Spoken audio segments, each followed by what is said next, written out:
Nah kemudian tadi ada pintu belakang dan sebagainya.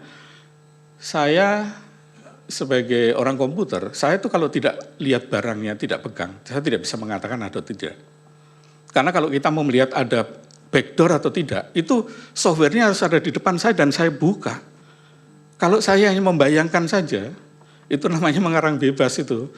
Mengarang bebas ini nanti begini, nanti begini, nanti begini, itu kan karangan. Kalau kita mau melakukan audit, nggak usah audit forensik lah, audit operasional aja, itu sistemnya harus di depan kita dan kita lakukan pemeriksaan. Sama dengan ketika kita memeriksa audit keuangan, ya catatan keuangannya dan sebagainya harus ada di depan kita. Kita nggak bisa kayak paranormal membayangkan nanti ada gini, nggak bisa gitu loh. Mohon maaf ya. Jadi pertanyaannya justru nanti apakah ahli yang mengatakan atau saksi yang mengatakan ada pintu belakang tadi, dia punya akses nggak? Nah kalau punya akses mungkin hanya bisa dikasih oleh KPU atau ITB. Nanti bisa ditanyakan apakah KPU memberikan akses kepada dia atau ITB memberikan akses pada dia. Karena punya hanya dua. Yang punya kode sumber atau source code-nya atau programnya itu hanya KPU dan ITB. Kalau mereka nggak memberikan, nggak mungkin ada. Kecuali mencuri ya, mungkin bisa saja mencuri, tapi kan dosa ya. Apalagi puasa-puasa begini mencuri ya. Nah, jadi itu Bang mengenai pintu belakang, saya tidak bisa jawab ada atau tidak. Termasuk kemarin saya dengar ada JSON script, ada ini. Itu apakah dia punya data? Saya aja sering bantu KPU sampai sekarang nggak pernah dikasih itu, programnya gitu. Jadi saya nggak bisa periksa gitu. Jadi selama itu saya tidak bisa mengatakan ada atau tidak, kecuali yang bersangkutan membuktikan dia punya akses kepada barang tersebut. Kemudian mengenai yang pertanyaan kedua mengenai anomali hasil. Tadi sudah saya jelaskan bahwa Sirekap boleh ada anomali, boleh ada perbedaan, tetapi ketika pleno dilakukan dan hasil ditandatangani, maka hasil itu kemudian masuk ke Sirekap. Jadi sebetulnya setelah proses 20 Maret kemarin, sejak 20 Maret sudah tidak ada anomali lagi. Jadi anomali itu terjadi di masa lalu, ya, karena tadi kesalahan-kesalahan yang saya sebutkan tadi masalahnya. Tapi ketika sudah pleno, sudah selesai. Makanya perhitungan yang benar yang diakui secara hukum dan legal dan kemudian digunakan KPU untuk membuat SK 360 dan kemudian mengupdate Sirekap adalah hasil perhitungan suara berjenjang yang disaksikan oleh semua saksi dari semua paslon dan kemudian juga dilakukan secara terbuka. Kemudian scan, ini dari Bang Magdir ya. Sebetulnya nama yang disebut scan itu kalau pakai HP ya moto Pak. Bang. Kenapa HP itu kan bukan scanner, jadi kan HP kita kan cuma punya kamera ya kita foto, tapi orang-orang biasanya nyebutnya nyeken gitu, padahal itu namanya moto, tapi karena yang difoto kertas dibilangnya nyeken gitu. Kalau yang difoto orang namanya motret gitu, jadi mungkin istilah aja. Jadi, bukan ahli kemarin itu, saksi yang dihadirkan oleh pemohon 2 itu mengatakan kalau begini bentuknya, ini bukan foto, ini scan. Nah itu, ada yang foto, dia katakan beda kalau foto dengan scan katanya. Nah itu ada dampaknya nggak untuk software yang... Ya pemirsa itu tadi kita dengarkan ya bagaimana kesaksian dari saksi ahli yang dihadirkan oleh KPU, Profesor Marsudi. Ini adalah profesor bidang ilmu komputer yang tadi sempat membahas soal Sirekap bahwa sebenarnya Sirekap ini tidak ada permasalahannya jika tidak digunakan pun begitu ya. Karena memang yang digunakan sebagai suara sah ini adalah rekapitulasi berjenjang. Apakah benar seperti itu? Kita akan membahasnya lebih lengkap dengan dua narasumber yang sudah hadir pada pagi hari ini. Ada Mas Ali Lubis dari tim Hukum 02. Selamat pagi Mas. Selamat pagi Mbak Putri. Baik, sehat Mas? Yang makin cantik dan kece. Alhamdulillah. Baik, yang kedua ada Mas Mustafa Nahra Wardaya dari Jubir tim Hukum 01. Mas Tova. Assalamualaikum, selamat pagi. Baik, makin cakep aja kakak ini.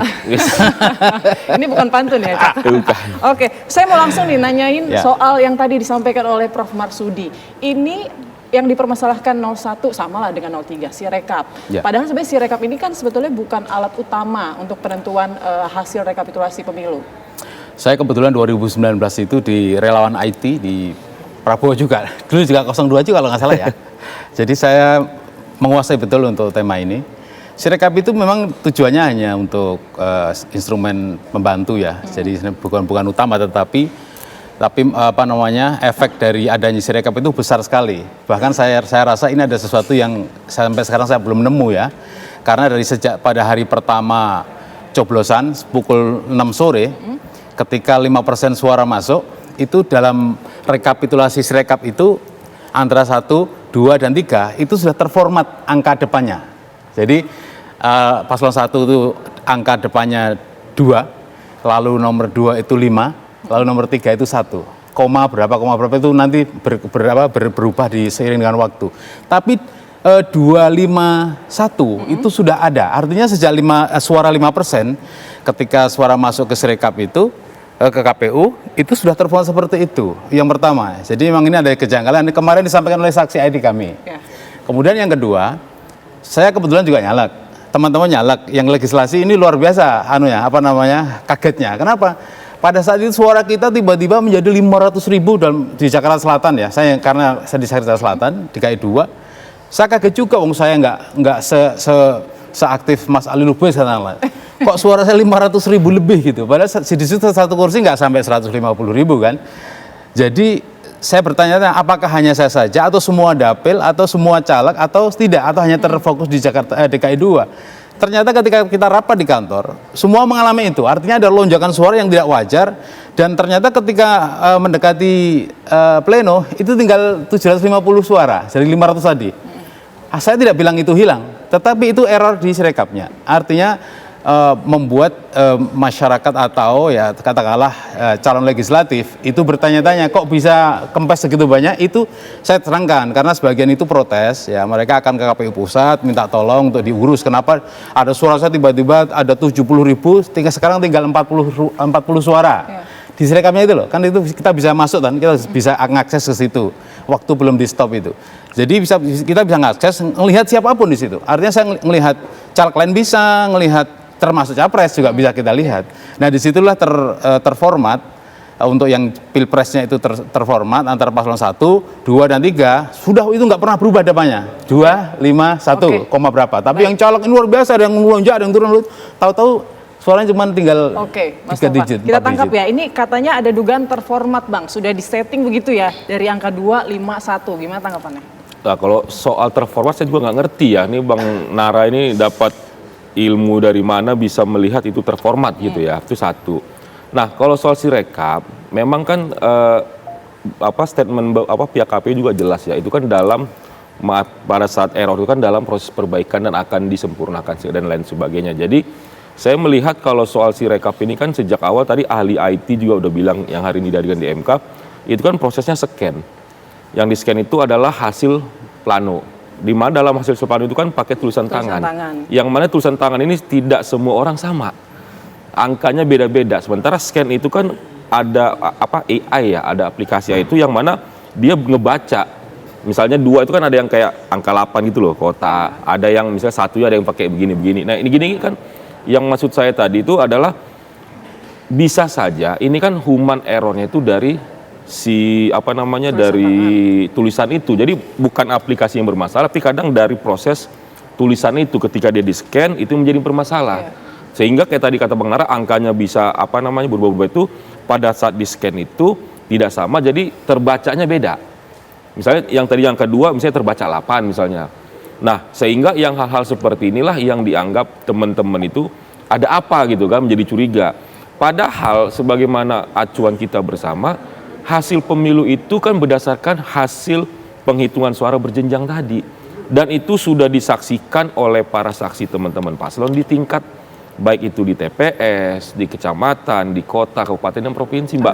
Bahkan sampai nasional. Saksi paslon harusnya ya. Dan dilihat langsung, bukan cuma disetujui, mereka lihat langsung proses penghitungannya. Kalaupun ada selisih, ada tipu dan lain sebagainya, mereka bisa protes loh di lokasi. Saya ini saksi ikut menjadi saksi itu 17 hari di tingkat kecamatan. Bayangin, saya mengetahui persis betul semua saksi itu ada. Khususnya saksi Pilpres, itu semua ada. Khususnya saya kemarin jaga di Jakarta Timur, di Jatinegara, itu semua ada. Mereka lihat proses penghitungan itu. Kalaupun ada selisih, mereka akan proses di tempat. Nah, ini Bang, gitu ini Mas Tova ada protes nggak waktu pada saat di tingkat TPS? Nah, coba tanya. Ini jadi begini, tidak sesederhana itu. Jadi kecurangan kalau menurut bahasa saya itu ada 3 minimal ya. Pertama, ketika dalam dokumen tanda bidding tahu nggak bidding? Apa itu namanya? Coret-coret itu loh. ketika ini data rekap ini dipindahkan ke ke rekapitulasi sementara, misalkan ada 1, 2, 3, 4 coret harusnya 5. Tetapi banyak buku juga yang misalkan jumlahnya cuma 73, lalu kotak yang hasil rekap itu menjadi 733. Jadi ketambahan angka 1 di depannya menjadi berlipat ganda, namanya menggelembung. Ini yang pertama ya. Yang kedua, ketika pembacaan QR dari aplikasi ke C1. Itu juga bermasalah ya, kayak Mas Ali tadi katakan kan, angka 6 menjadi 8. Iya. Angka 01 menjadi 81. Cuma Itu yang pertanyaannya kedua. kenapa tidak diprotes pada saat memang ada perbedaan tadi? Lah, kalau waktu di situ tidak ada masalah, ketika masuk ke Sirekap itu yang baru bermasalah. Jadi waktu masuk ke Sirekap itu tidak sama dengan ketika di TPS. Tapi ketahuannya kan setelah diupload ke Sirekap kan. Kan nggak langsung itu. Jadi setelah itu ketahuan ada 3 masalah tadi, yaitu di dokumennya di TPS tidak ada masalah, tapi nulis dari biting dari jari-jari itu ke konklusinya itu bermasalah, ada ketambahan angka, kekurangan angka dan sebagainya. Lalu di Sirekapnya sendiri ketika bentuk ngambilnya dengan digital itu juga masalah ketiganya. Jadi nggak sederhana bahwa masalahnya itu hanya di Sirekap, enggak, dari TPS-nya juga ada, tapi waktu penandatangan itu nggak ada. Maka ada tipe kemarin waktu kan ada udah direvisi istilahnya itu. Jadi kalau sudah direvisi itu dianggap nggak bermasalah. Kalau dalam kesaksian kemarin ya, artinya kalau ada kesalahan, misalkan kesalahan tulis atau kesalahan jumlah, kalau sudah direvisi artinya menjadi benar, itu dianggap nggak bermasalah. Padahal mohon maaf ya, ini kan seperti orang maling ketahuan, setelah barang dikembalikan dianggap selesai. Kira-kira begitu. Maka 1 dan 3 itu saya lihat hampir sama, karena yang dipersoalkan itu prosesnya. Jadi kalau prosesnya itu salah, otomatis hasilnya itu bermasalah. Kira-kira begitu. Dan itu kan untuk melihat seluruh nasional, secara nasional, itu kan nggak mudah juga, butuh waktu. Makanya itu sempat dihentikan itu ya, input ke Sirekap itu karena apa? Itu dianggap bermasalah. Makanya meskipun itu hanya untuk alat bantu, tapi efek atau istilah impact daripada adanya Sirekap itu kemana-mana. Itu mempengaruhi perolehan suara. Karena pada akhirnya adalah ternyata antara quick count kemudian real count sama hitungan berjenjang ternyata sama ujung tadi loh, 251 itu loh. Ini bukan kita ngomong bahwa itu di setting, tapi formatnya bisa begitu. Sampai dari tanggal 1 pukul 18:05 sampai hari tanggal 20 Maret itu menjadi sama ini. Nggak pernah 3 koma Anies itu. PS juga nggak pernah lebih atau kurang dari 5 koma. Ya, itu menarik juga ya tadi sampaikan sama Prof. Marsudi ya, bahwa sebetulnya tidak ada perbedaan yang signifikan antara hasil real count KPU dengan quick count begitu. Saya contohkan. Hanya margin errornya hanya 0,07. Itu ada satu TPS, isinya itu hasil di C1 hasil ada 500.000, padahal satu TPS kan cuma 300 orang. Nanti dijawab lebih lengkapnya ya, Mas Tova ya. Kita akan kembali sesaat lagi, Breaking News TV One masih akan hadir untuk Anda.